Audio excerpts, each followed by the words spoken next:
کیا شکرانے کے نفل پڑھنا جائز ہے؟ جب ہمیں کوئی نعمت ملتی ہے تو ہم شکرانے کے نفل پڑھتے ہیں۔ میں نے ڈاکٹر فرحت ہاشمی سے سنا ہے کہ شکرانے کے نفل نہیں پڑھنے چاہیے، یہ حضور صلی اللہ علیہ وسلم سے ثابت نہیں ہے، اس بارے میں وضاحت فرمائیں۔ مجھے معلوم نہیں ہے کہ ڈاکٹر فرحت ہاشمی نے ایسا کہا بھی ہے کہ نہیں کہا، بعض لوگ غلط نسبت بھی کر دیتے ہیں۔ نبی صلی اللہ علیہ وسلم سے شکرانے کا سجدہ ثابت ہے، اور سجدہ بعض علماء کہتے ہیں اس سے مراد کنایہ ہے، یہ یعنی نماز سے کنایہ ہے۔ یہ تو ویسے بھی شکر کے طور پر نیکی کرنی چاہیے ہمیں، تو کوئی بھی نیکی کی جا سکتی ہے، سجدہ شکر بھی کیا جا سکتا ہے، وضو کر کے باقاعدہ 2 نفل پڑھیں گے تو اور زیادہ اچھا ہے، روزہ رکھ لیں گے تو بھی ٹھیک ہے، صدقہ کر دیں گے تو بھی ٹھیک ہے، تو اس میں کوئی حرج نہیں ہے، اس کے لیے ثبوت ضروری نہیں ہے، بلکہ شکر قرآن و سنت سے ثابت ہے۔ شکر کا کوئی اسپیسیفک طریقہ بیان نہیں کیا، اس کا مطلب ہمیں آزادی دی گئی ہے کہ ہم کسی بھی طرح شکر ادا کر لیں۔ تو نفل بھی شکرانے کے پڑھ سکتے ہیں، آپ صدقہ بھی کر سکتے ہیں شکرانے کا، آپ روزہ بھی رکھ سکتے ہیں، کوئی بھی نیکی کر سکتے ہیں۔ صحابہ کرام بعض دفعہ شکرانے کے طور پر صدقہ کیا کرتے تھے۔ کعب ابن مالک رضی اللہ تعالیٰ عنہ کو جب کوئی خبر لے کر آیا نا کہ اللہ نے آپ کی توبہ قبول کر لی ہے، انہوں نے شکرانے کے طور پر وہ جو چادر تھی نا اپنی، اس کو گفٹ کر دی جو یہ خبر لے کر آیا تھا۔ تو یہ سب چیزیں شکرانے کے طور پر ہی ہیں، نام کے لیے ثبوت ضروری نہیں ہے، کام کے لیے ثبوت ضروری ہے، نام آپ اس کو کچھ بھی دے سکتے ہیں۔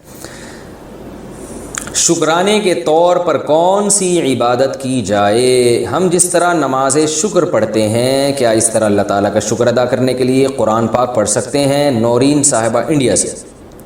دیکھیں، شکرانے کے طور پر کوئی بھی نیک عمل کیا جا سکتا ہے۔ جب آپ کسی کا شکر ادا کرنا چاہتے ہیں تو ایسا کام کرتے ہیں جس میں سامنے والا خوش ہو جائے، تو اسے خوش کرنے کے لیے تھینک یو بھی بولا جاتا ہے، اسے خوش کرنے کے لیے بعض دفعہ گفٹ دے دیا جاتا ہے، بعض دفعہ اسے اپنے گھر پہ بلایا جاتا ہے، دعوت کر دی جاتی ہے۔ تو ایسے ہی اللہ تعالیٰ بھی بہت سارے طریقوں سے خوش ہوتے ہیں، نماز پڑھنے سے بھی خوش ہوتے ہیں، صدقہ سے بھی خوش ہوتے ہیں، تلاوت سے بھی خوش ہوتے ہیں۔ سب سے زیادہ تو ضروری ہے کہ گناہ چھوڑیں، گناہ چھوڑنے سے اللہ جتنا خوش ہوتا ہے کسی اور چیز سے نہیں ہوتا۔ دوسرے نمبر پہ نماز ہے، صدقہ ہے، تلاوت بھی کی جا سکتی ہے۔ روزانہ کتنے نوافل پڑھنے چاہیے؟ حدیث میں آتا ہے کہ کثرت سے نفل نماز پڑھو، تو روزانہ کتنے نفل پڑھیں جو کثرت میں شمار ہوں گے؟ کیا اس کی کوئی مقدار طے ہے یا نہیں؟ کاشف علی، اتر پردیش۔ بھائی نوافل، نفل اضافے کو کہتے ہیں، تو نوافل کا مطلب ہی جو غریبی ہے آپ کی طرف سے، کوئی اللہ کی طرف سے پابندی نہیں ہے، تو وہ جتنے زیادہ پڑھیں اچھا ہے۔ اپنے فرائض واجبات پورے کرنے کے بعد، حقوق العباد پورے کرنے کے بعد جتنا ٹائم ملے نوافل پڑھیں۔ رسول اللہ صلی اللہ علیہ وسلم نے ارشاد فرمایا کہ اللہ تعالیٰ کا قرب جتنا فرائض و واجبات یعنی جو ضروری اللہ کے حکام ہیں ان کے ذریعے حاصل ہوتا ہے، اتنا کسی اور چیز کے ذریعے نہیں۔ لیکن انسان جو ہے نوافل عبادت کر کے اللہ کے اتنے قریب پہنچ جاتا ہے کہ نبی صلی اللہ علیہ وسلم نے فرمایا کہ اللہ تعالیٰ اس کی آنکھ بن جاتے ہیں جس سے وہ دیکھتا ہے، اس کے ہاتھ بن جاتے ہیں جس سے وہ پکڑتا ہے۔ تو یعنی علماء اس حدیث کا مطلب یہ بیان کرتے ہیں اس کا کوئی عضو بھی اللہ کی مرضی کے بغیر استعمال نہیں ہوتا۔ تو نوافل کی کثرت انسان کو اللہ کے بہت قریب کر دیتی ہے۔ بلکہ ہمارے حضرت فرمایا کرتے تھے کہ اصل تو بندہ اور اللہ کا تعلق بنتا ہی نوافل سے۔ فرائض واجبات تو ایسی چیز ہے جو کرنی ہے، وہ تو ڈیوٹی ہے، وہ تو آپ کی ذمہ داری ہے۔ آپ کا اللہ سے تعلق کتنا وہ تو نوافل سے پتہ چلے گا کہ آپ خود سے اللہ کی کتنی عبادت کرتے ہیں۔ نفلی صدقات ہو گئے اور نفلی عبادت ہو گئی، نفلی روزے ہو گئے، تو یہ تو جب پتہ چلے گا کہ جو آپ اضافی کتنا کرتے ہیں اللہ کے لیے، اس سے آپ کے اللہ کے تعلق کا پتہ چلتا ہے۔ اس لیے اللہ نے اہل ایمان کی جو صفات بیان کی، اہل جنت کی، اس میں نوافل کی کثرت کو اللہ نے بیان کی ہے کہ صبح و شام اللہ کا ذکر کرتے ہیں، تہجد پڑھتے ہیں۔ تو اس لیے نوافل جتنے چاہیں پڑھیں اچھا ہے۔ ہاں، اس سے آپ کی جو ذمہ داریاں ہیں، حقوق العباد، وہ ضائع نہیں ہونے چاہیے۔ ایسا نہ ہو کہ اتنے زیادہ کہ پڑھنا شروع کر دیں یا اتنی نفل عبادت میں مشغول ہو جائیں کہ والدین کے بنیادی حقوق یا بیوی بچوں کے بیسک حقوق ضائع ہونا شروع ہو جائیں، یہ پھر غلط ہو جائے گا۔ باقی جتنے چاہیں پڑھیں، اور کچھ نوافل ایسے ہیں جن کی احادیث میں ترغیب ہے، جیسے صدقات و خیرات میں تو جتنے چاہیں کریں، اور روزے میں حدیث میں آتا ہے کہ ایام 20 کے روزے آپ صلی اللہ علیہ وسلم نے اس کی ترغیب دی ہے، یعنی چاند کی جو 3 تاریخیں ہیں 13، 14 اور 15، ان تاریخوں کے روزے اور پیر اور جمعرات کا روزہ۔ اس کے علاوہ بھی کبھی موڈ ہوا تو آپ روزہ رکھ لیں، کوئی پیر جمعرات کی قید نہیں ہے۔ ویسے ہی انسان کا بعض دفعہ منگل کو روزہ رکھنے کا موڈ ہوتا ہے تو منگل کو رکھ لیں۔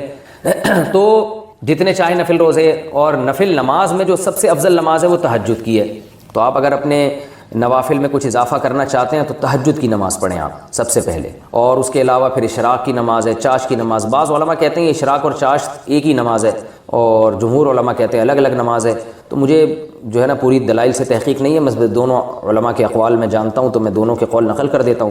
بہرحال چاش تو اشراق کو الگ الگ پڑھ لیں تو ڈبل ہو جائے گی، اس میں کیا جا رہا ہے۔ جو اشراق کا وقت ہے جمہور کے قول کے مطابق وہ سورج جب ایک نیزہ بلند ہو جاتا ہے پھر شروع ہوتا ہے، اور چاش کا وقت جو شروع ہوتا ہے وہ جب سورج بالکل درمیان میں پہنچتا ہے 45 کے زاویے پر، اس کے بعد آپ زوال سے پہلے، یعنی چاش کی نماز زوال سے پہلے تک رہتی ہے۔ اس کے علاوہ جو ہے اوابین کی نماز ہے، چاش ہی کی نماز کو حدیث میں اوابین کی نماز کہا گیا ہے۔ تو یہ گریبیاں ہیں، جتنی چاہیں لگائیں اتنا اچھا ہے۔ البتہ سنت موقدہ پڑھنا بہرحال ضروری ہے، جو 12 رکعتیں ہم پڑھتے ہیں۔ سب سے پہلے اپنا عقیدہ درست۔ اسلام کیا کہتا ہے؟ جس نے ہمیں نعمتیں دی ہیں اس کا شکر ادا کرو۔ تو شکر میں سب سے پہلی چیز یہ ہے کہ جس نے دی ہے مانو کہ وہی دینے کے قابل ہے، اس کے علاوہ کسی کو دینے کا اختیار نہیں ہے۔ اس لیے اسلام میں سب سے بڑا جرم کیا ہے؟ شرک۔ وَمَن يَدْعُ مَعَ اللَّهِ إِلَٰهًا آخر، جو اللہ کے سوا کسی کو پکارے گا تو اللہ کہتا ہے اس کا حساب کس کے ذمے ہے؟ میرے ذمے ہے، میں نہیں چھوڑوں گا اس کو۔ اس لیے ہم نعرہ صرف یا اللہ مدد، یا رسول اللہ مدد کا نعرہ بولتے کیوں نہیں لگے گا؟ یا علی مدد بولو نا، نہیں۔ ایاک نعبد و ایاک نستعین، اے اللہ ہم تیری ہی عبادت کرتے ہیں اور صرف تجھ سے مدد طلب کرتے ہیں۔ اللہ نے جب ہمیں بنایا تھا پانی سے، اس بنانے میں کوئی پیغمبر کوئی فرشتہ اللہ کے ساتھ شریک نہیں تھا۔ اللہ کہتے ہیں جب میں خود مختار ہوں، میں نے بنایا، تو ضرورتوں میں پکارو گے بھی کسے؟ صرف مجھے۔ لوگ کہتے ہیں کہ اللہ نے اپنے پیغمبر کو بھی اختیارات دے رکھے ہیں، اللہ کے دینے سے پیغمبر کے پاس بھی اختیارات آ گئے۔ اللہ قرآن میں جگہ جگہ اس شرک کی نفی کرتا ہے۔ اللہ کہتا ہے میں نے کسی کو کوئی اختیار نہیں دیا، نہ پیغمبر کو نہ کسی ولی کو۔ معجزے جو پیغمبروں سے صادر ہوتے ہیں وہ پیغمبروں سے نہیں ہوتے، وہ اصل میں کس سے ہوتے ہیں؟ اللہ سے ہوتے ہیں۔ اللہ نے کسی پیغمبر کو اختیار نہیں دیا کہ جب چاہے چاند کے 2 ٹکڑے کر دے، نہ، جب اللہ نے چاہا پیغمبر پہ وحی نازل کی کہ اے نبی آپ چاند کی طرف اشارہ کریں، میں اپنی قدرت سے چاند کے 2 ٹکڑے کر دوں گا۔ نبی نے اشارہ کیا، اللہ نے ٹکڑے کر دیے۔ تو یہ اختیار کس کے پاس ہے؟ اللہ کے پاس۔ پھر جوڑنے والا بھی کون؟ چاند کو دوبارہ اللہ۔ موسیٰ علیہ السلام کو اللہ نے کہا کہ لاٹھی زمین پہ ڈالو میں سانپ بنا دوں گا۔ حضرت موسیٰ کو اللہ نے یہ اختیار نہیں دیا کہ جب چاہو آپ لاٹھی کو سانپ بنا دو۔ اگر اللہ نے یہ اختیار دیا ہوتا تو موسیٰ علیہ السلام نے جب لاٹھی زمین پہ ڈالی تھی پہلی دفعہ اور وہ سانپ بنی تھی تو موسیٰ علیہ السلام خوف سے بھاگتے نہیں۔ قرآن کہتا ہے کہ موسیٰ علیہ السلام بھاگے، ولم یعقب، پیچھے مڑ کے بھی نہیں دیکھا، اتنا خوفزدہ ہو گئے اس سانپ سے۔ اللہ نے فرمایا یا موسیٰ اقبل، اے موسیٰ واپس پلٹ اور اس کو ہاتھ میں پکڑ لے۔ سنعیدها سیرتها الاولی، جس خدا نے اس لاٹھی کو سانپ بنایا ہے وہی رب اس سانپ کو دوبارہ لاٹھی بنا دے گا۔ پتا چلا کہ بھائی موسیٰ نہ لاٹھی کو سانپ بنا سکتے تھے، نہ سانپ کو ریورس کر کے دوبارہ لاٹھی بنا سکتے تھے۔ یہ سارے کام کون کر رہا تھا؟ اللہ کر رہا تھا۔ موسیٰ علیہ السلام جب دریا کے کنارے، پانی کے کنارے آ کے کھڑے ہوئے ہیں اور پریشان کہ پیچھے فرعون کا لشکر، آگے دریا، بنی اسرائیل نے پوچھا انا لمدرکون، اے موسیٰ مر گئے، آج تو ہم مر گئے۔ موسیٰ علیہ السلام نے یہ نہیں فرمایا کہ نہیں مرے، بلکہ میں لاٹھی ابھی ڈالوں گا، پانی پہ ماروں گا اور اپنی طاقت سے پانی کو 2 حصوں میں تقسیم کر دوں گا۔ نہ نہ نہ نہ، موسیٰ علیہ السلام نے فرمایا کلا، جس اللہ نے اتنی مدد کی ہے آج دوبارہ وہ مدد کرے گا۔ کرے گا کیسے یہ مجھے معلوم نہیں ہے، مدد ضرور آئے گی، یہ نہیں پتا کیسے آئے گی۔ ان معی ربی، میرے ساتھ رب ہے۔ اللہ فرماتے ہیں ہم نے موسیٰ کو کہا کہ لاٹھی پانی پہ مار، فن فلقا فکان کل فرق کالطود العظیم، اللہ نے اپنی قدرت سے اس پانی کو 2 ٹکڑوں میں تقسیم کر دیا۔ تو یہ سارے کام کون کر رہا ہے میرے بھائی؟ اللہ۔ تو پیغمبروں کے پاس کوئی اختیارات نہیں ہے، فرشتوں کے پاس اختیارات نہیں ہے۔ آپ کو لوگ شرک پہ ابھاریں گے، بولیں گے لو بھیا مفتی صاحب اوٹ پٹانگ باتیں کر کے جا رہے ہیں، بارش برسانے کے فرشتے الگ ہیں، موت کا فرشتہ الگ ہے بھائی؟ تو جب موت دینے کا اختیار فرشتے کے پاس ہے، بارش برسانے کا اختیار فرشتے کے پاس ہے، تو کیا پیغمبروں کے پاس اولاد دینے کا اختیار نہیں ہو سکتا؟ بگڑی بنانے کا اختیار نہیں ہو سکتا؟ نہ نہ نہ، موت کا اختیار فرشتے کے پاس نہیں ہے۔ موت روح نکالنے کا کام فرشتے سے لیا جاتا ہے، اختیارات فرشتے کو نہیں دیے جاتے۔ اس کی مثال ایسے ہے، میرے ہاتھ میں قلم ہے، آپ مجھے کہتے ہیں مفتی صاحب اس پہ سائن کر دیں، میں قلم سے سائن کرتا ہوں، آپ کہتے ہیں لے بھائی مفتی صاحب نے قلم سے سائن کا کام لیا ہے، لہذا قلم کے پاس یہ اختیارات ہیں کہ وہ سائن کر سکتا ہے۔ آپ نے کیا کیا، وہ پین مجھ سے لے لیا اور کہا آئندہ کبھی سائن کروانا ہوا تو چونکہ آپ قلم سے سائن کرواتے ہیں لہذا میں ڈائریکٹ قلم سے کہہ دیا کروں گا کہ وہ سائن کر دے۔ میں کیا کہوں گا، میرے بھائی قلم کے پاس نہ میرا نام لکھنے کا اختیار، نہ قلم کے پاس ایک تحریر لکھنے کا اختیار، قلم کا کام ہے جیسا جیسا میں اس کو جہاں جہاں گھماؤں گا اسی حساب سے وہ گھومے گا۔ تو اللہ میاں نے بھی موت کے فرشتے کو گچی سے پکڑا ہوا ہے اور بولا ہوا ہے کہ جیسے جیسے میں تجھ سے کام لوں گا اس طریقے سے تو روح قبض کرے گا۔ یہی وجہ ہے کہ ہم موت اور حیات کی دعا کبھی فرشتے سے نہیں مانگتے، کبھی ہم یہ نہیں کہتے اے اسرافیل، اے موت کے فرشتے کائنڈلی تھوڑی سی مجھے 1 سال کے لیے مہلت دے دے۔ ہمیں پتہ ہے یہ فرشتے کے پاس اختیارات نہیں ہے۔ ہم دعائیں کس سے مانگتے ہیں بھائی؟ اللہ سے۔ اے اللہ ابھی اس نے دوسری شادی کرنی ہے، ابھی 4 کرنی ہے، اے اللہ اس کو تھوڑی زندگی مزید دے دے، کرنے کے بعد یہ اس نے ویسے ہی مر جانا ہے تھوڑے دنوں میں، ابھی کیا کر دے، اس کو اختیارات دے دے، ابھی تھوڑی سی مہلت دے دے۔ تو بھائی اللہ فرشتوں سے کام لیتا ہے، اس کا مطلب یہ نہیں ہے کہ فرشتوں کے پاس اختیارات آ گئے ہیں۔ اللہ نے خضر علیہ السلام سے بھی کچھ کام لیے ہیں، اختیارات خضر علیہ السلام کو بھی نہیں دیے۔ تو نہ اختیارات پیغمبروں کے پاس نہ فرشتوں کے پاس، یہ سارے اختیارات کس کے پاس ہیں؟ اللہ کے پاس۔ ایک اور طریقے سے لوگ دھوکہ دیتے ہیں، بولتے ہیں لو بھائی یہ وہابڑے، وہابیوں کی سپرلیٹو ڈگری ہے وہابڑے، کہتے ہیں یہ وہابڑے عجیب بات کرتے ہیں کہ اللہ سے مانگو، جب ان کو مدد کی ضرورت پڑتی ہے پولیس سے مدد مانگتے ہیں کہ نہیں مانگتے ہیں؟ بھائی یہ پولیس سے مدد مانگتے ہیں تو واہ، پولیس سے مدد مانگنا جائز اور نبی سے مدد مانگنا جائز نہیں ہے، معاذ اللہ، انہوں نے تو نبی کا مقام پولیس سے بھی گھٹا دیا۔ بھائی جان آپ بحث کو خلط مل کر رہے ہو، مدد 2 طرح کی ہوتی ہے، ایک اسباب کے تحت اور ایک اسباب سے ہٹ کے۔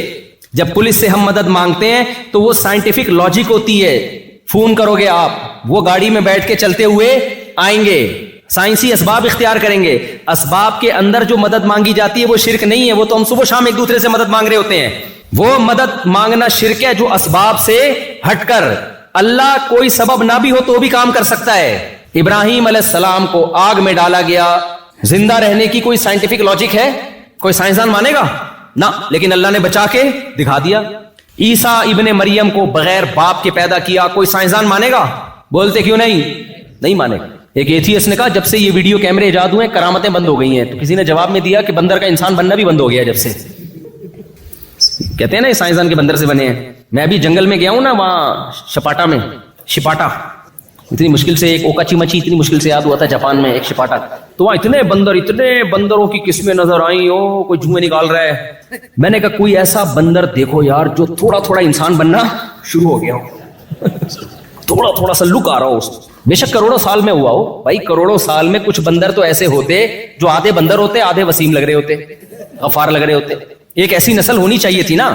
یہ کیا بات ہے کہ ڈائریکٹ بندر نے چھلانگ مان کے انسان بنا اور بیچ کی ساری نسلیں اچانک مارکیٹ سے شارٹ ہو گئیں؟ تو اس لیے یہ سب پھینکنے کی باتیں ہیں، اس طرح کی باتیں جب سائنٹسٹ کیا کریں تو بیٹھ کے لپیٹا کرو، اس کی کوئی لاجک نہیں ہے، فضول باتیں ہیں بالکل، خدا سے باغی کر رہے ہیں تمہیں۔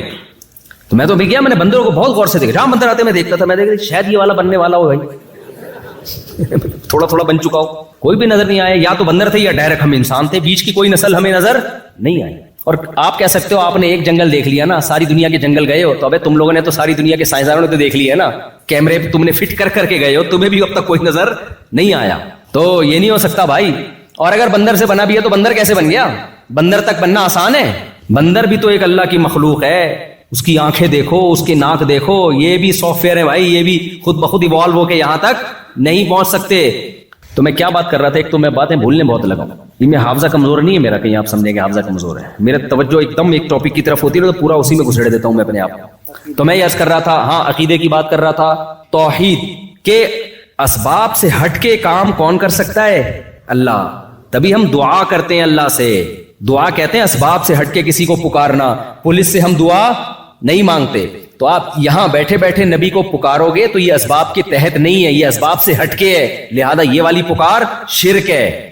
تو یہ شرک اللہ کے ساتھ ناشکری ہے کہ میں نے بنایا، میں نے پیدا کیا اور میں نے پیغمبروں کو اپنے انٹروڈکشن کے لیے بھیجا کہ مجھے پکارو، تم نے اسی پیغمبر کو معبود بنا لیا۔ عیسائیوں نے کیا کیا ہے؟ کہا کہ عیسیٰ بغیر باپ کے پیدا ہو گئے، معاذ اللہ، کون ہے اللہ کو باپ بنا دیا، معاذ اللہ، نقل کفر۔ اللہ نے کہا واہ بھائی واہ، ان مثل عیسیٰ عند اللہ کمثل آدم، عیسیٰ کی مثال اللہ کی نظر میں آدم کی طرح ہے۔ آدم کے نہ تو باپ تھے اور نہ ماں تھے، تو اے عیسائیوں تمہیں کیا ہو گیا کہ آدم کو اللہ کا بیٹا نہیں کہتے؟ جو باپ اور ماں دونوں کے بغیر پیدا ہوئے اور جو ماں کے ذریعے پیدا ہوا اس کو اللہ کا بیٹا کہہ رہے ہو، تو تمہیں کیا ہو گیا بھائی؟ کیسی عقل ہے؟ کیوں نہیں کہہ دیتے اللہ نے اپنی قدرت سے بغیر باپ کے پیدا کر دیا؟ کیا ہوتا ہے بھائی؟ اللہ سب کچھ کر سکتا ہے۔ تو یہ ہمارا عقیدہ ہے بھائی، سارے اختیارات کس کے پاس ہیں؟ ہو سکتا ہے کچھ لوگ پھر یہاں ورغلائیں، لو بھائی جبریل آئے تھے، انہوں نے کہا تھا لِأَهَبَ لَكِ غُلَامًا زَكِيًّا، اے مریم میں تجھے ایک بیٹا ہبہ کرنا چاہتا ہوں۔ تو اسباب کے بغیر بیٹا ہو رہا تھا نا، بغیر باپ کے بیٹا ہو رہا ہے، اسباب کے تحت ہے، وداؤٹ اسباب ہے، کوئی لاجک بنتی ہے؟ تو جبریل کیا کہہ رہے ہیں؟ میں دے رہا ہوں۔ اس کا مطلب جبریل بھی بغیر سبب کے بگڑی بنا سکتے ہیں، کام کر سکتے ہیں۔ نا نا نا نا، یہ نسبت مجازی ہے۔ بعض دفعہ کام کوئی کر رہا ہوتا ہے، کسی سے لے رہا ہوتا ہے، تو نسبت مجازن اس کی طرف کر دی جاتی ہے۔ سمجھتے ہو کہ نہیں سمجھتے؟ جیسے قرآن میں آتا ہے کہ حلال و حرام کرنا صرف اللہ کا اختیار ہے، نبی کو بھی اختیار نہیں۔ لِمَ تُحَرِّمُ مَا أَحَلَّ اللَّهُ لَكَ، اے نبی جس چیز کو اللہ نے حلال کر دیا آپ اس کو حرام نہیں کر سکتے۔ دوسری جگہ قرآن کہہ رہا ہے یحل لہم الطیبات ویحرم علیہم الخبائث، نبی ناجائز چیزوں کو حرام کر کے جائیں گے، ہیں بھائی؟ ایک طرف قرآن کہہ رہا ہے اے نبی آپ حرام حلال کا رائٹ آپ کے پاس نہیں ہے، ایک طرف اللہ کہہ رہا ہے آپ بری چیزوں کو حرام کون کرے گا؟ آپ کریں گے۔ بھائی حرام اللہ ہی کرے گا، لیکن چونکہ نبی کی زبان کے ذریعے کرے گا اس لیے مجازن نسبت کس کی طرف کر دی؟ بولو، نبی کی طرف کر دی۔ یہ نسبت مجازی کہلاتی ہے، حقیقت میں کون کر رہا ہے؟ اس کی میں اکثر مثال دیتا ہوں۔ آپ ہوٹل میں جاتے ہو یا کسی کی دعوت میں جاتے ہو، کسی نے پوچھا بھائی تو نے کتنی بریانی کھائی؟ آپ نے کہا میں 2 پلیٹیں کھا گیا۔ اگلا کہہ رہا ہے کمبخت تجھے بریانی کھانے بھیجا تھا، پلیٹیں کھانے تھوڑی بھیجا تھا میں نے تجھے، تو کیا کر کے آیا ہے؟ تو آپ کیا کہو گے؟ بھائی کھائی بریانی ہے، لیکن بریانی اور پلیٹوں کا ظرف مظروف کا رشتہ ہے آپس میں، ظرف اور مظروف کا، یہ علماء سمجھتے ہیں نا، ظرف اور مظروف کا رشتہ ہے۔ تو بعض دفعہ ظرف بول کے مظروف مراد لیا جاتا ہے کیونکہ دونوں کا ریلیشن بہت مضبوط ہے۔ اس میں حکمت یہ کوانٹٹی بتانے کے لیے کہ کتنی کھائی ہے میں نے۔ اگر میں بتاتا 2 بریانی کھا گیا تو تمہیں کیا پتا چلتا کوانٹٹی کتنی ہے؟ تو میں نے 2 پلیٹیں کہا، یعنی اتنی بریانی جتنی 2 پلیٹوں میں آ جاتی ہے۔ تو مجازی نسبت کے لیے کوئی مصلحت ہوتی ہے تو اللہ نے بھی کہا نبی حرام کر کے جائیں گے، یہ بتانے کے لیے کہ نبی کا فریضہ کیا ہے۔ نبی کا کام میڈیکل سائنس یا بزنس یا کاروبار نہیں ہے، نبی کا کام ہے شریعت بیان کرنا کہ کیا حلال ہے اور کیا حرام ہے۔ سمجھتے ہو کہ نہیں سمجھتے ہو؟ لوگ مجھ پہ اعتراض کرتے ہیں نا، یہ مولوی صاحب امریکہ کینیڈا جاپان کیا کرنے جا رہا ہے؟ جاپان میں اتنے بڑے بڑے سائنسدان ہیں، یہ مولوی کیا سائنسدان ہے جو وہاں جا رہا ہے؟ بھائی جاپانیوں کو سب کچھ پتا ہے، حلال و حرام کا علم جاپانیوں کے پاس نہیں ہے، یہ پیغمبروں کے پاس ہے، یہ پیغمبر کا فریضہ ہے۔ جب پیغمبر دنیا سے چلے گئے تو علماء پیغمبروں کے وارث ہیں، اب یہ علماء کا فریضہ ہے۔ تو جاپان میں اگر علماء پیدا ہوتے تو ہم وہاں جا کے یہ بیان نہ کرتے۔ سمجھتے ہو؟ ساری چیزیں انگریزوں کے پاس نہیں ہے، حلال و حرام کا علم کس کے پاس ہے؟ مسلمانوں کے پاس ہے، کیونکہ پیغمبروں کا علم مسلمانوں کے پاس ہے۔ تبھی تو انگریز کو پتہ ہی نہیں کہ سور حلال ہے کہ حرام ہے۔ انگریز لیگل اللیگل دیکھتا ہے، حلال و حرام ان کی ڈکشنری میں نہیں ہے۔ شراب حلال ہے حرام ہے، نہ انگریز دیکھے کہ لیگل ہے کہ اللیگل ہے، صحیح ہے نا؟ ہم لیگل اللیگل تھوڑی دیکھتے ہیں۔ اگر لیگل بھی ہو شراب پھر بھی ہمارے یہاں کیا ہے؟ حرام، کیونکہ پیغمبر نے حرام قرار دے دیا ہے۔ یہاں تو شراب لیگل ہے، آپ لوگ پیتے ہو کیا؟ پی کے آیا ہوا ہے تو بھائی تھوڑا پیچھے چلا جائے، کوئی بھروسہ نہیں ہے کہ پی کے آیا ہوا ہوتا ہے، عجیب سی باتیں کر رہا ہوتا ہے۔ آج ایک آدمی کو ہم نے دیکھا دوپہر کو پتہ نہیں بھاگ رہا ہے، جاگنگ کر رہا ہے بے تکے ٹائم پہ۔ میں نے کہا یہ کون سا جاگنگ کا ٹائم ہے؟ پاؤں میں چپل پہنے ہوئے ہیں، عجیب اسٹائل۔ تو انہوں نے کہا بعض دفعہ پی کے یہ بھی ہوتا ہے، پینے کے بعد کوئی بھروسہ نہیں ہوتا بھائی۔ ایک صاحب کو ہم نے دیکھا بیٹھے ہوئے اپنے آپ سے باتیں کر رہے ہیں، میں نے کہا یہ تقریر کی تیاری کر رہے ہیں، انہوں نے یہاں کے مقامی لوگوں کو کہہ رہے ہیں پیا ہوا ہے۔ تو میرے بھائی تو یہ نسبت حلال و حرام کی مجازی، اس لیے سب اختیارات صرف اور صرف اور صرف کس کے پاس؟ اللہ کے۔ میں بات کو سمیٹ کے ختم کر رہا ہوں، جلدی جلدی موضوع کو مکمل کر رہا ہوں۔ زیمبیا میں آج میرا آخری بیان ہے، اس کے بعد مجھے پتلی گلی سے نکلنا ہے۔ تو دوسرا کام شکر گزاری میں اللہ کی یہ عبادت، دنیا کے ہر مذہب میں عبادت ہے یا نہیں؟ اللہ کہتا ہے میری عبادت کرو۔ تو عبادت کیسے کریں؟ اللہ نے بتایا وضو کر کے 5 ٹائم بولو نماز پڑھو۔ پڑھو گے کہ نہیں پڑھو گے؟ مسجد میں جماعت کے ساتھ زندگی میں ایک بار حج کرو اگر اللہ نے استطاعت دی ہے. میرے گھر کی زیارت کرو. رمضان کے روزے رکھو. یہ آپشنل نہیں ہے کہ جاب مشکل ہے, مزدور ہے. نہ بھائی, جب رمضان آیا ہر صحت مند مقیم پر رمضان کے روزے لازم ہیں. آپ یہ نہیں کہہ سکتے میری جاب بہت ڈیفیکلٹ ہے. نہ, اللہ کا حکم آسان ہے, لچکدار نہیں ہے. خوب سمجھ لو, لچک نہیں ہے اس میں. جب کہہ دیا تو کہہ دیا. آج بہت ہلکا لے لیا اللہ کے حکم کو. نمازیں ایسے, میں بھی جہاز سے جب اترا, ایتھوپیا ہمارا جہاز اترا تھا, تو فجر کی نماز جو ہم جب اترا تو نماز کا ٹائم باقی تھا, تو ہم نے جلدی سے نماز پڑھی, پھر ہم آ کے بیٹھے. تو اب اس کے بعد جو فلائٹیں آ رہی ہیں, میں نے بہت سارے لوگ دیکھے آ کے مسجد میں قضا ہو گئی فجر اور نماز پڑھ رہے ہیں. میں ان سے کہہ رہا ہوں بھائی آپ نے جہاز میں کیوں نہیں پڑھی نماز؟ کہہ رہے ہیں وہ جہاز میں جگہ نہیں تھی. وہ بھائی جیسے چاہو پڑھ, یعنی اصل میں تو نماز میں بھی کھڑے ہو کر فرض, جہاز میں بھی فرض نماز کھڑے ہو کر پڑھنا لازم ہے. فرض نماز بیٹھ کر بولو نہیں ہوتی, قبلہ رخ ہونا اور کھڑے ہونا ضروری. لیکن اگر جہاز میں آپ کو کھڑے نہیں ہونے دے رہے تو پھر مجبوراً بیٹھ کے نماز پڑھو, لیکن اس کو لوٹا لو. لیکن پڑھو تو ضرور, چھوڑنے کی اجازت تھوڑی ہے. اگر نماز قضا کرنے کی اجازت ہوتی تو اللہ میدان جنگ میں قضا کرنے کی اجازت دیتا. اللہ نے فرمایا فَإِنْ خِفْتُمْ فَرِجَالًا أَوْ رُكْبَانًا, اگر تم دشمن سے لڑ رہے ہو, خوف کی حالت میں ہو, تو کھڑے ہو کر یا سوار ہو کر پڑھ لو, قضا کرنے کی اجازت نہیں. تو میں نے داڑھیوں والے ٹوپیوں والے لوگ دیکھے, بھائی کہہ رہے ہیں یار وہ ایکچولی جگہ نہیں تھی, اب پڑھ رہے ہیں. بھائی آپ کسی بھی طریقے سے پڑھتے پھر لوٹا لیتے اس کو آپ, یہ کون سا طریقہ ہے؟ تو جب نماز کا یہ حشر نمازیوں نے کر دیا ہے تو باقی حکام کا کیا ہوگا؟ تو بھائی کوئی صورت نہیں ہے نماز قضا کرنے کی, سمجھتے ہو؟ کھڑے ہو کے نہیں پڑھ سکتے, بیٹھ کے نہیں پڑھ سکتے, لیٹ کے گردن کا ہلا کے کر پڑھنی پڑے گی آپ کو. پانی نہیں ہے, تیمم. یہ ساری رخصتیں اللہ نے اس لیے تو دی ہے کہ وقت سے مت ٹالو. اگر نماز کو اپنے ٹائم سے ٹالنے کی اجازت ہوتی, اللہ کہتا کوئی بات نہیں, کھڑے ہو کے نہیں پڑھ سکتے, بیٹھ کے نہیں, بلکہ گھر جا کے آرام سے تسلی سے چھٹیوں میں پڑھ لینا جب فرصت ملے گی تمہیں. ابھی چھٹیاں آنے والی ہیں, تمہارے امتحان ہو گئے تو چھٹیاں آئیں گی, اسی وقت ساری لوٹا دینا اکٹھی بیٹھ کے. تو مذاق تھوڑی ہے نماز. تو عزم کرتے ہو کہ نہیں کرتے؟ ایسی کی تیسی کچھ بھی ہو جائے.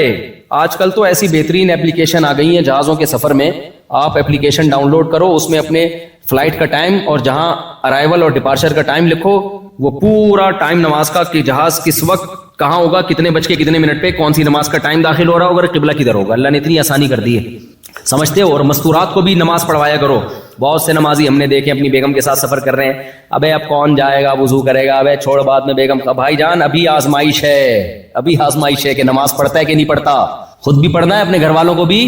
ٹرین کا سفر ہو, بس کا سفر ہو, نماز نہیں معاف ہے. ان الصلاۃ کانت علی المؤمنین کتابا موقوتا, اللہ کہہ رہے نماز مومنین پر مقررہ اوقات میں فرض ہے, اس کو دائیں بائیں کرنے کی اجازت نہیں ہے. تو پڑھو گے کہ نہیں پڑھو گے؟ تیسرا کام, یہ رمضان کے روزے ہو گئے, حج ہو گیا زندگی میں ایک بار. اس کے بعد اللہ نے کچھ چیزیں ہم پہ ویسے ہی حرام کی ہیں جو اخلاقیات میں آتی ہیں, ان کا عبادت سے تعلق نہیں بلکہ اخلاقیات سے. اس میں اللہ نے فرمایا لا تقربوا الزنا, زنا کرنا تو دور کی بات, زنا کے قریب بھی مت پھٹکو. زنا کا آلٹرنیٹ اللہ نے ہمیں کیا دیا؟ بولو, نکاح دیا. غیر مسلم نکاح نہیں کرتے, زنا کرتے ہیں, اور اگر شادی کرتے بھی ہیں بہت دیر سے کرتے ہیں. ان میں کوئی اگر بالغ ہوتے ہی شادی کر لے اس کو بے وقوف سمجھا جاتا ہے. آپ عمل کر کے دکھاؤ, بولو بے وقوف تم ہو, ہم نہیں ہیں. ایک غیر انگریز سے میری بات چیت ہو رہی تھی, تو میں نے کہا ہماری سوسائٹی میں اتنی عمر میں لوگ نکاح کرتے ہیں. اس نے کہا آپ کا کلچر ہے. اب میں نے زیادہ بحث نہیں کی, بھائی کلچر نہیں ہے, ہمارا مذہب ہے. کلچر تو کہتا ہے آزادی دلاتا ہے آپ کو, تو آپ اپنے عمل سے بتاؤ بھائی جلدی نکاح کیا کرو. کوئی پوچھے کیوں, بولا ہمارے مذہب کا حکم ہے. بھائی اللہ کا حکم ہے, جب اللہ کا حکم آ جائے تو پھر آپشنل رہتا ہے وہ, ہے بھائی, پھر کوئی عقل چلتی ہے, پھر ایکچولی بات ہوتی ہے کچھ. کوئی بھی آپ کا باس ہو, آپ کو آرڈر دے یار یہ چیک ہے جا کے کیش کرا کے لاؤ, آپ بولے ایکچولی سر ایکچولی میرے پیٹ میں درد, ایکچولی وہ بولے گا بھائی تو نے جاب کرنی ہے نہیں کرنی, نکل یہاں سے. تو اللہ کو اتنا ہلکا لے لیا بھائی. تو اللہ کہہ رہا ہے جب جس میں نکاح کی استطاعت ہو فوراً کیا کرے وہ نکاح. اے اللہ خرچہ ہوگا بہت زیادہ, ٹینشن. اللہ نے کہا غیر مسلم کیلکولیٹر لے کے بیٹھے گا, ابھی میری اتنی تنخواہ, حالانکہ اس کی بیوی آنے کے بعد اس کا خرچہ ہو ہی نہیں رہا ہے, کم بخت کا 1 روپے دھیلا نہیں بیوی پہ خرچ کرنا, پھر بھی کیلکولیٹر لے کے بیٹھا ہوا ہے. ہم نے سارا خرچہ خود کرنا ہے, پھر بھی اللہ کہہ رہا ہے کیلکولیٹر استعمال کرنے کی اجازت نہیں. ان یکونوا فقراء یغنیہم اللہ من فضلی, اللہ کہتے ہیں نکاح کرو اگر فقیر ہوگے اللہ اپنے فضل سے غنی کر دے گا. اللہ پہ توکل کرو. جو اللہ بچہ پیدا ہونے کے بعد ماں کی چھاتیوں میں دودھ پیدا کر دیتا ہے تو وہ بیوی آنے کے بعد تمہارے مال میں برکت نہیں دے سکتا کیا؟ نہ نسل کو روکو نہ شادی سے روکو. غیر مسلم کہتا ہے بچے دو ہی اچھے ہوتے، دو بھی نہیں ہیں، لیکن بہرحال کہتا ہے کیا ہے، بچے دو ہی اچھے۔ اسلام کہتا ہے نہیں نہیں بھائی، رزق کس کے ہاتھ میں ہے؟ اللہ کو خاندانی آدمی پسند ہے۔ پارکوں میں لکھا ہوتا ہے فیملی کے ساتھ آئیں، ہو سکتا ہے جنت کے دروازے پہ اللہ لکھ دے فیملی کے ساتھ آؤ، پھر کیا کرو گے؟ کیا خیال ہے بھائی؟ تو میں تو 18 کے ساتھ نکل لوں گا، میں بولوں گا اللہ اور تو ہمارے پاس کوئی امال ہی نہیں ہے۔ کیا خیال ہے بھائی؟ اور تو ہمارے پاس، اللہ پہ توکل کرو میرے بھائی، کیلکولیٹر لے کے نہیں بیٹھے رہا کرو۔ تمہارے ماں باپ کا احسان ہے تم پر کہ نسل نہیں روکی، تم پیدا ہو گئے، وہ بھی روک سکتے تھے۔ میرا باپ بھی 2 بچوں کے بعد نسل روک سکتا تھا، تو میں تھوڑی پیدا ہوتا۔ میرے والد نے کس پہ توکل کیا؟ اللہ پہ، اللہ اولاد دے گا۔ اور قرآن کہتا ہے لا تدرون ایہم اقرب لکم نفعا، نسل مت روکو بھائی، تمہیں کیا پتا تمہاری اولاد میں کون تمہارے لیے زیادہ کام کا نکل آئے۔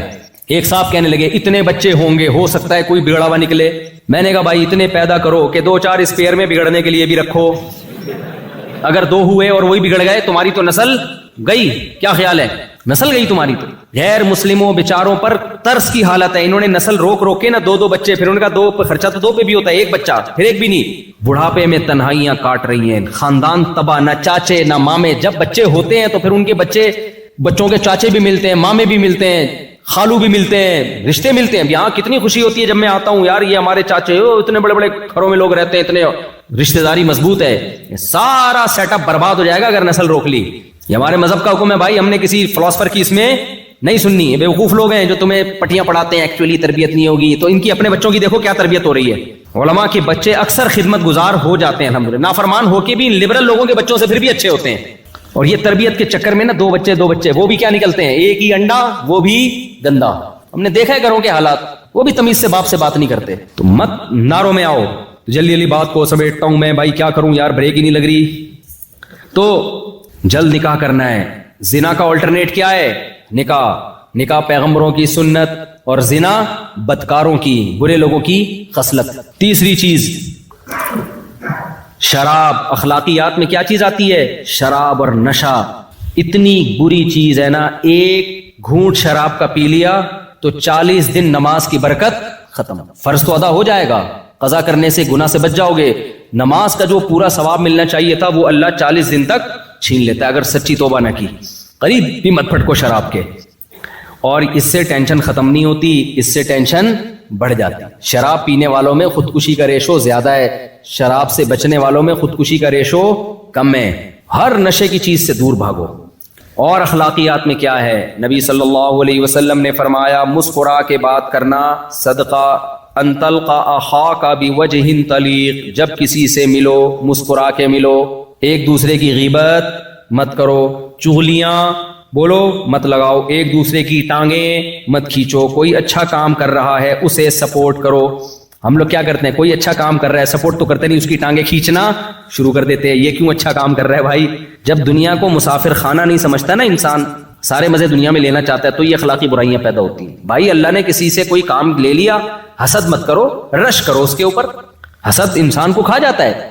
حسد سے بچنے کا کیا طریقہ ہے؟ یہ سوچا کرو بھائی یہ ترقی کر کے بہت آگے نکل گیا تو کیا ہوگا، جائے گا تو قبر میں ہی نا، کیا خیال ہے ہم بھی وہاں جائیں گے، تو کوئی بات نہیں، نکلنے دو آگے، کیا خیال ہے بھائی؟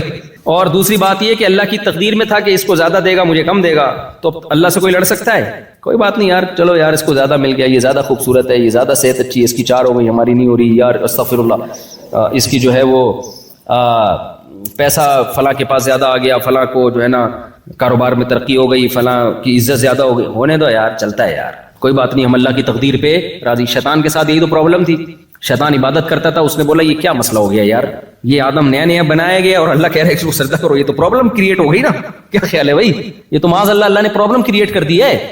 میں اتنا پرانا، اور یہ دفتر میں کوئی نیا امپلائی آئے اور باس اس کو اپنے قریب کر لے، اور آپ 20 سال سے جاب کر رہے ہو، آپ کو دور رکھے، تو آپ کو غصہ آئے گا کہ نہیں آئے گا؟ تو شیطان کو بھی غصہ آیا کہ بھائی اللہ میاں نے اس کو میرے سامنے بنایا اور مجھے کہہ رہے اس کو سجدہ کرو، اڑ گیا شیطان۔ اب بھائی تو چھوڑ دے یار، تجھے بھی تو اللہ نے ہی بنایا ہے نا، جتنا تجھے دیا ہے تو اس پہ اللہ کا شکر ادا کر، کیا خیال ہے بھائی؟ اپنے سے کمتر کو دیکھ، اللہ تجھے گدھا بھی بنا سکتے تھے، اللہ تجھے خنزیر بنا سکتے تھے، تبھی حدیث میں آتا ہے دنیا میں ہمیشہ اپنے سے کمتر لوگوں کو دیکھا کرو، کمتر کو دیکھو گے تو شکر کی توفیق ملے گی، اپنے سے اونچوں کو دیکھو گے تو سوائے احساس کمتری کے کچھ بھی حاصل نہیں ہوگا۔ دوسروں کی بیویاں دیکھ کے لوگ احساس کمتری میں جا رہے ہیں، پردہ تو آج کل ختم ہو گیا نا، ابے اس کی بیوی اتنی خوبصورت، میری والی ایسی، تو ابے بھائی تو دیکھ بہت سارے تجھ سے زیادہ ہینڈسم ہیں، ان کو بیویاں تجھ سے زیادہ بدصورت ملی ہوئی ہیں، ان کو دیکھا کر۔ ہمارے ایک جاننے والے کی شادی ہوئی، اتنی ٹینشن میں نا ہمارے استاد سے آ کے کہنے لگا میری دلہن مجھے بالکل پسند نہیں آ رہی ہے، میں بہت ٹینشن میں، شکل اچھی نہیں ہے، ڈپریشن میں گیا ہوا۔ ہمارے استاد نے کہا ایسا کر، تو نے کبھی اپنے آپ کو شیشے میں دیکھا ہے؟ کہہ رہا بہت دفعہ دیکھا۔ کہہ رہا آج اس نیت سے دیکھ کہ اس ڈیزائن پہ تجھے یہ مل گئی، یہ اللہ کا شکر ہے یا نہیں ہے، اپنا ڈیزائن چیک کر دوبارہ سے۔ واقعی اس نے شیشے میں دیکھا، کہا کہ میں اب اللہ کا شکر ادا کر رہا ہوں۔ آج تک اس نیت سے کبھی اس نے اپنے آپ کو دیکھا، اب کمپیئر کر کے دیکھا کہ اس سے تو پھر بھی یعنی میں زیادہ بدصورت ہوں۔ تو اس ڈیزائن پہ یہ بھی غنیمت ہے اللہ کی۔ اپنا ڈیزائن دیکھتے نہیں ہو میرے بھائی، فلمی اداکاروں کو دیکھ رہے ہیں، تو اس سے نعمت کی ناقدری ہوتی ہے، انسان ٹینشن میں جاتا ہے۔ تو تقدیر پہ راضی رہو بھائی، جو ہے اللہ کا دیا، میں اللہ کی تقدیر پہ راضی ہوں، کوئی بات نہیں، اللہ نے اس کو زیادہ نواز دیا، زیادہ دے دیا، کوئی بات نہیں۔ میں نے گھر میں بورنگ کروائی تھی، تو چند مزدور آئے، بڑی محنت سے بورنگ کر رہے تھے، اور ٹھیکیدار نا کرسی پہ بیٹھا ہوا چائے پہ چائے پی رہا ہے، بس وہ تو ٹھیکیدار تھا نا، اس نے ان سے کام لینا تھا۔ تو میں نے اس مزدور سے کہا کہ یار ٹھیکیدار کو کچھ بھی نہیں، وہ کام پیسہ زیادہ ٹھیکیدار کما رہا ہے، کام سارا تم کر رہے ہو، ہے بھائی؟ وہ تو صرف آرڈر پکڑتا ہے، مزدوروں سے رابطہ کرتا ہے، سارا پیسہ لے گا تو ان کو ان کے کمیشن دیا، اور سارا آرام سے بیٹھ کے دودھ پتی پی رہا ہے، پان گٹکا چبا رہا ہے اور پیسے کما رہا ہے۔ تو میں نے مزدور سے کہا، میں نے کہا محنت تمہاری اتنی، پیسہ یہ کما رہا ہے، تمہیں غصہ نہیں آتا؟ اس مزدور نے کہا نہیں بھائی اللہ کی دین ہے یار، اللہ کسی کو اس طرح دیتا ہے کسی کو اس طرح دیتا ہے، خوش۔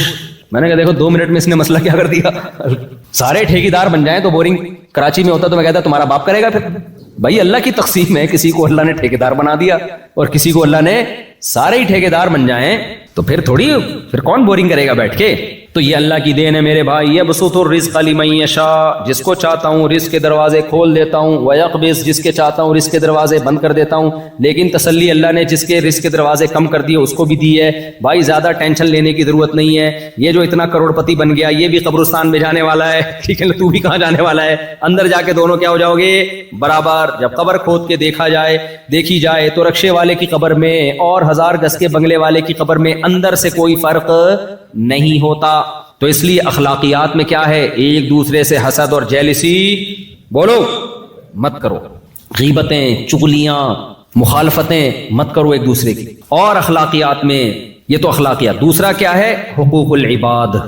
تو اللہ کے بندوں کے حقوق میں سب سے پہلے والدین، اس کے بعد بھائی بہن، اولاد، جتنا قریبی رشتہ ہوگا اللہ نے اس کا حق اتنا زیادہ بتایا۔ یہ چند باتیں ہیں، 2 باتیں کر کے میں اپنے بیان کو ختم کر رہا ہوں۔ ایک بات یہ کہ اس ملک میں ہمیں فرقہ واریت نظر نہیں آئی، الحمدللہ۔ برما میں گیا کوئی فرقہ نہیں ہے، افریقہ میں آیا ہوں اب تک کی رپورٹ کے مطابق کوئی فرقہ نہیں ہے۔ ہوتا پتہ ہے کیا ہے آج کل؟ دھوکہ کیا ہو رہا ہے، کوئی نیا فرقہ بنے گا، اس سے فرق کرنے کے لیے آپ کو بھی کوئی نام دے دیا جائے گا، پھر لوگ کہیں گے دیکھو یہ نیا فرقہ بن رہا ہے، آپ کو پھر کیا کہا جائے گا؟ فرقہ۔ جیسے میں نے ابھی ایک بیان کیا کہ علماء دیوبند کوئی فرقہ نہیں ہے۔ جب سے اسلام آیا نا بر صغیر میں، برما میں، ہندوستان میں، افغانستان میں، ایران میں، شیعہ لوگوں کے علاوہ جو اہل سنت والجماعت کا مسلک آیا تو ہم اسی کو فالو کرتے چلے آ رہے ہیں۔ بہت سے نئے فرقے ہندوستان میں بنے جن کی ڈیٹ آف برتھ بھی ہمیں معلوم ہے، ان سے فرق کرنے کے لیے لوگوں نے ہمیں دیوبند کا نام دے دیا، تو پھر لوگوں نے کہنا شروع کر دیا دیوبندی ایک فرقہ ہے۔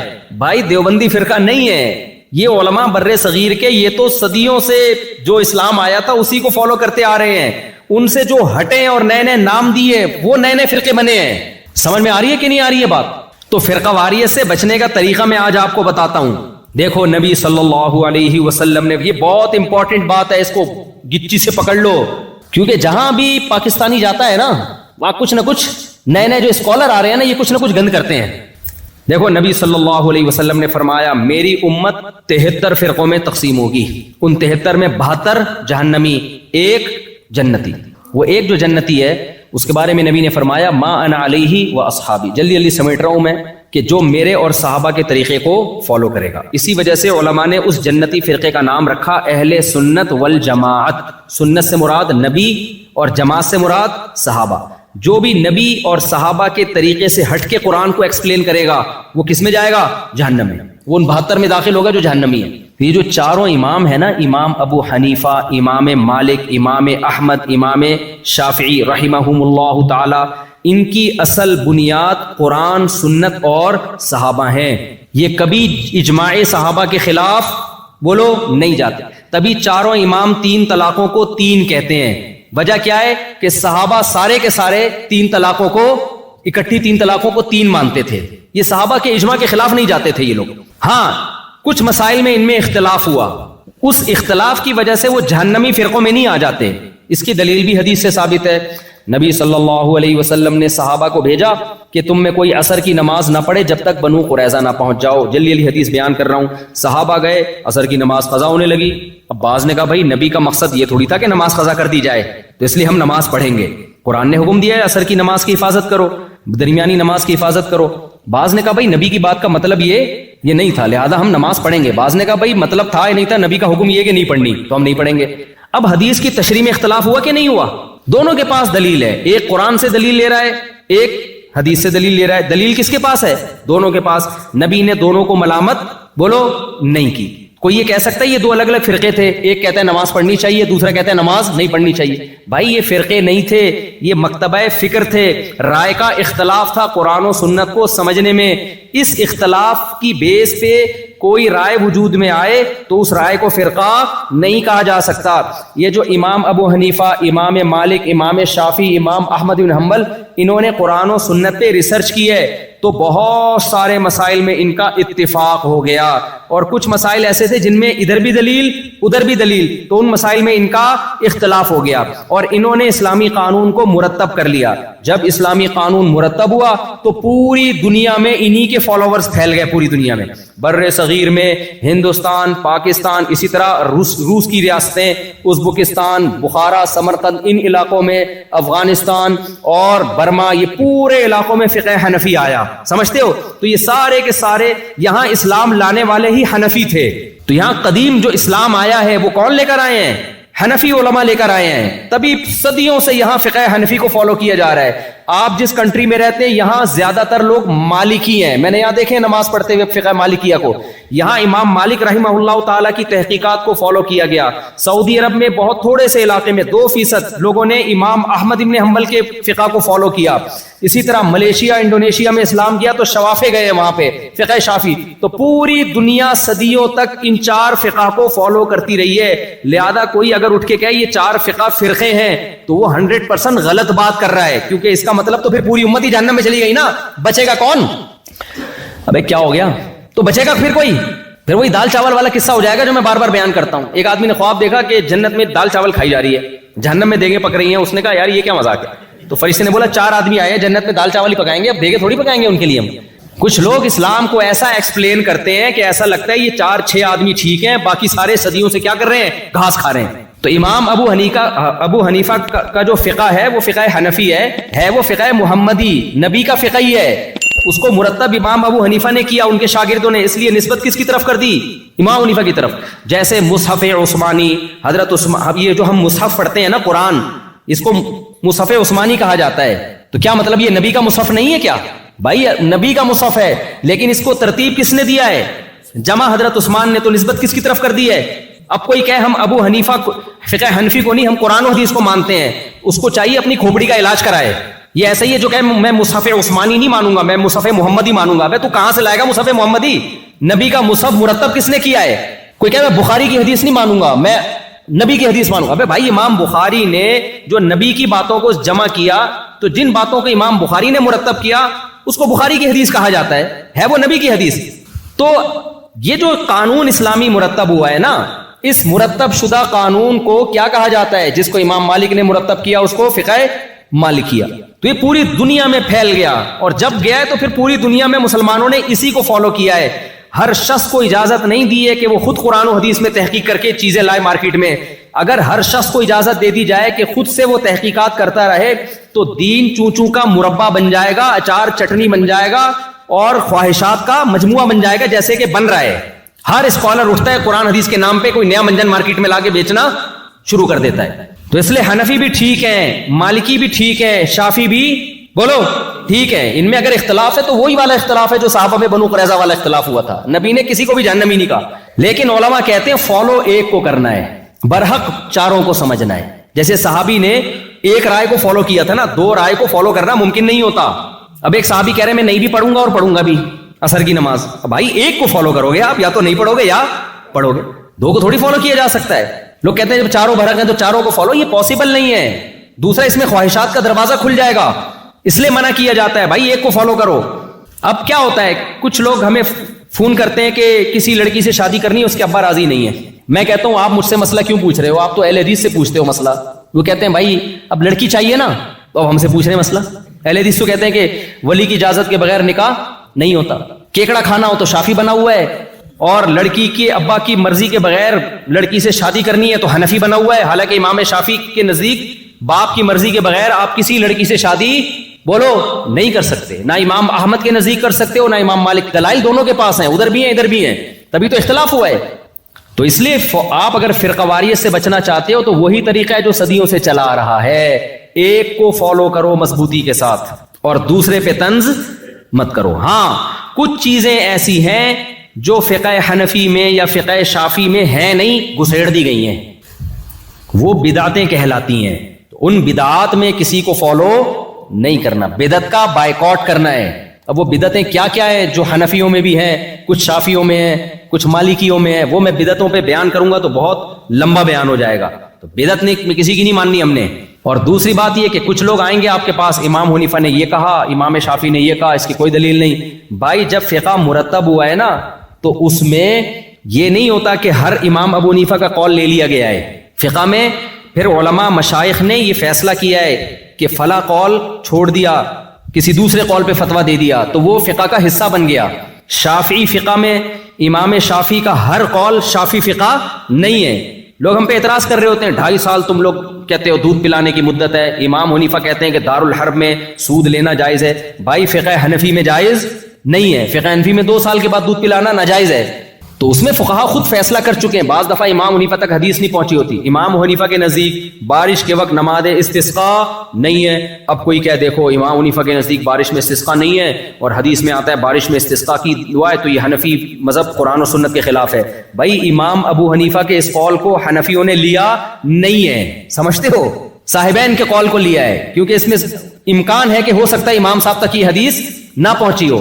تو ہر اشکال کا جواب علماء کے پاس موجود ہے، لیکن کچھ لوگ آئیں گے آپ کو مختلف طریقوں سے توڑنے کی کوشش کریں گے.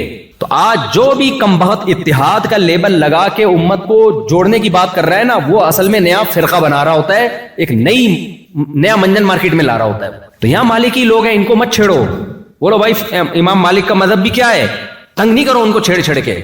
یہ بھی ٹھیک ہے. میں مسجد نبوی میں بیٹھا تھا، ایک شخص اردو میں تقریر کر رہا ہے. کسی نے پوچھا امام مالک کہتے ہیں ہاتھ چھوڑ کے نماز پڑھو. اس نے اتنا سخت امام مالک کے خلاف تقریر کی ہے، ہم نے نبی کا کلمہ پڑھا، امام مالک کا کلمہ نہیں پڑھا. وہ کمبخت امام مالک نے کس کا کلمہ پڑھا تھا؟ انہوں نے کہا نبی کا کلمہ نہیں پڑھا تھا. اور مجھے حیران ہوا کہ میں کئی سال امام مالک نے اس مسجد میں بیٹھ کے درس دیا ہے. اور کب درس دیا ہے؟ آج سے 1300 سال پہلے بیٹھ کے درس دیا ہے. اور تو ان پہ طرز کر رہا ہے، تو اپنے اسلاف پر ایسے کہہ رہے ہم نے ان کا کلمہ تھوڑی پڑھا ہے. آپ اعتدال کے ساتھ بیان کرو. بھائی امام مالک کی رائے جو ہاتھ چھوڑ کے نماز پڑھنے کی ہے، دلیل ان کے پاس بھی ہے. وہ کہتے ہیں ٹھیک ہے ہاتھ باندھنے کی حدیث ثابت ہے، لیکن چونکہ اہل مدینہ چونکہ ہاتھ چھوڑ کے نماز پڑھ رہے ہیں، اس لیے میری رائے میں یہ عمل آخری عمل نبی کا ہاتھ چھوڑنے کا تھا، تبھی تو اہل مدینہ ہاتھ چھوڑ رہے ہیں. اس بیس پہ امام مالک نے اس کو ترجیح دے دی. ہر فقیہ کے اپنے اصول ہوتے ہیں مسائل نکالنے کے. امام حنیفہ اہل کوفہ کے عمل کو ترجیح دیتے ہیں. وہ کہتے ہیں یہ عبداللہ بن مسعود اور علی رضی اللہ تعالیٰ عنہ کا گڑھ تھا، یہ دونوں بڑے علماء یہاں کے ٹھہرے ہیں، لہذا ان کے عمل کو ہم ترجیح دیں گے. امام مالک مدینہ والوں کے عمل کو ترجیح دیتے ہیں. ہر فقیہ کے اپنے اصول ہیں. تو مجھے بڑا افسوس ہوا کہ یہ کمبخت اگر بیٹھ کے یوں بیان کر دیتا کہ بھائی امام مالک رحمہ اللہ تعالیٰ کی رائے بھی ٹھیک ہے، اس کی بھی دلیل ہے اور ہماری رائے بھی ہے، تو کسی ایک کو فالو کرنا چاہیے، دوسرے پہ رد نہیں کرنا چاہیے. بہت زیادہ ہوتا اپنی نظر میں جو رائے، جس رائے کو ترجیح ہوتی وہ بیان کر دیتا کہ ہماری رائے میں یہ والی رائے زیادہ راجح ہے. تو یہ آج جو نئے نئے اسکالر آ رہے ہیں نا، یہ طنز کرتے ہیں، سمجھتے ہو اسلاف سے بدگمان کرتے ہیں، سمجھتے ہیں کہ ہمیں ہی آتا ہے، باقی سارے گھاس کھا رہے تھے بیٹھ کے. تو فرقہ واریت سے بچنے کے لیے ضروری ہے اس طرح کے اسکالر سے ہوشیار رہو. ہاں بدعت کو اپنے قریب مت آنے دو. عقیدے پہ کمپرومائز بولتے کیوں نہیں، چپ. عقیدے پہ کمپرومائز، عقیدے میں کوئی حنفی شافی نہیں ہوتا. عقیدوں کو قرآن و سنت نے بہت واضح بیان کر دیا ہے. اجماعی مسائل میں کوئی حنفی شافی نہیں ہوتا. اجماعی مسائل کو قرآن و سنت نے بہت ڈیٹیل سے. ہم 3 طلاق کو 3 اس لیے نہیں کہتے کہ امام حنیفہ نے فرمایا ہے، یہ تو اجماعی مسئلہ ہے، اس میں تو کسی کا اختلاف ہی نہیں ہے. یہ تو قرآن نے بھی بتا دیا، حدیث میں بھی، صحابہ نے بھی بتا دیا. تقلید تو کی جاتی ہے ان مسائل میں جن میں کیا ہے، اختلاف ہے. دونوں طرف دلائل ہیں، ان میں انسان کہتے ہیں ایک کو فالو کرو، دوسرے کو غلط مت کہو. جو اجماعی مسائل ہیں ان میں نہیں کسی کو فالو کیا جاتا، ان میں تو سب اتفاق چلا آ رہا ہے. تو یہ چند باتیں آپ کی خدمت میں. اور آخری